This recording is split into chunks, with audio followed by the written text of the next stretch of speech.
As anime has been popular for a long time, and there is a wide selection to choose from, I thought I'd make some recommendations, simply based on my personal enjoyment of certain series.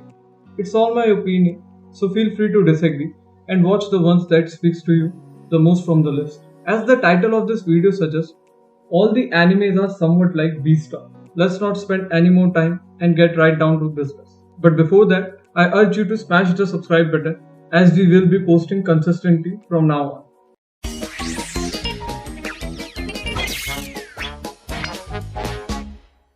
Shirokuma Cafe. Shirokuma Cafe is a popular hangout spot for both animals and humans. After a long day, Shirokuma, the owner, enjoys serving his customers and conversing with them about anything. Shirokuma has different adventures with Penguin and Panda, as well as the other pals who works at the cafe. There's always something interesting at Shirokuma Cafe, no matter what day it is. It's a lot like Beastars. Shirokuma Cafe has anthropomorphized animals as the main protagonist. This isn't to say that the character's personality don't reflect their biology in some way, shape or form. However, one significant distinction between Beastars and Shirokuma Cafe is that Beastars is an anime set in school, but Shirokuma is a slice of life in the real world. Africa No Salaryman. What happened when you take the king of the jungle, a toucan and the lizard, out of their natural habitat in the African savannah, dress them up in suits and send them to work 9 to 5? You get Africa No Salaryman, a comedy about a lion, a toucan and a lizard dealing with being businessmen in Japan, a world that is vastly different from their typical role in the natural habitat. Africa No Salaryman, like Beastars, portrays animals that have human qualities and hence are anthropomorphized. The scenario differs, but both anime deals with the consequences of putting certain creatures in situations where they must coexist and live beyond the desires triggered by their animalistic instinct. Africa No Salaryman, like Beastars, offers its characters' personality based on their species and overall position in the animal kingdom.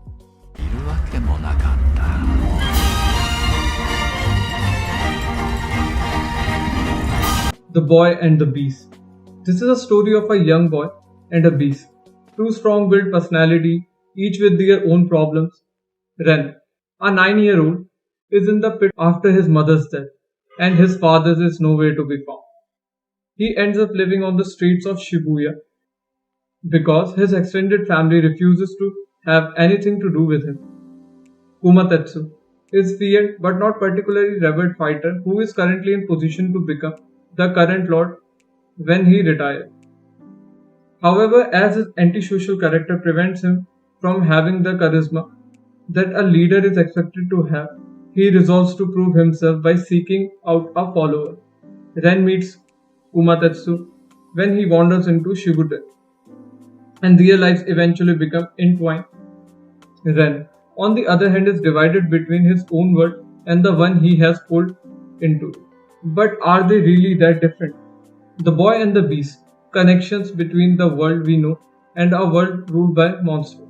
From the standpoint, Shibuten's world is probably closer to the anime Beastars than Ren's human world. Yet, Boy and the Beast presentation of anthropomorphized animal makes it a strong recommendation if Beastars is in the anime in question. Centaur no Nayami. Himeno is a bashful centaur girl who lives in the world where everyone is supernatural being of some sort. Her classmates all have extraordinary physical characteristics such as horns, tails, or even wings. Himeno and her companion Nozomi and Kyoko spend their days having fun and living normal, satisfying school life in this strange world. In terms of general premise, Centaur no Nayami might be the closest to Beastars. Centaur no Nayami, like Beastars, follow animals of many kinds as they traverse their high school years in what is regarded to be their youth's springtime. The biggest difference between the two shows is their intensity. Beastars deal with the variety of issues regarding the coexistence of clearly opposing herbivorous and carnivorous, whereas Sento no Naomi's school setting is more easygoing and cheerful.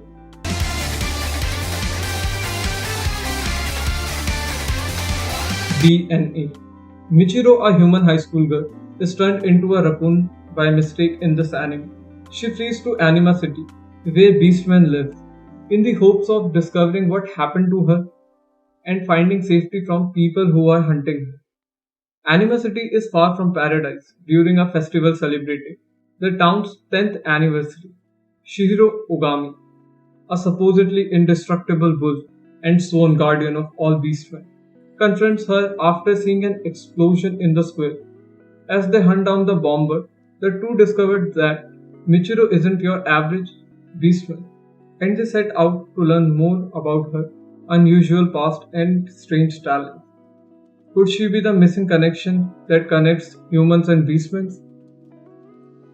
And with that, we ends up everything for this video. As there are still so many anime recommendations I want to share with you, but for that we have to make another video, folks. If you've enjoyed this video, make sure to look forward for our upcoming videos. I'll see you next time.